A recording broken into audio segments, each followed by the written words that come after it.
I'm Homer Knott from 6 Mile Creek in Tampa, Florida. And I remember back in the 60s at my Nanny Ma's church, the Church of God there on Columbus Drive, they used to have these tent revivals. And the preacher would have a big old tent set up and he'd sit out there and preach for hours and hours, the whole weekend usually. And one time he was going to take everybody down to the creek and they were going to do baptisms.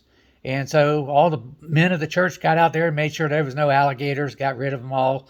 And the preacher went down there, and old Betty, she wanted to be baptized. And so he took her down in the water and he dunked her and he pulls her up. He says, "Betty, do you believe?" She says, "Yes, sir, I believe." And he dunked her again and he pulled her up. He says, "Betty, do you believe?" She said, "Yes, sir, I believe." And so then he dunked her again.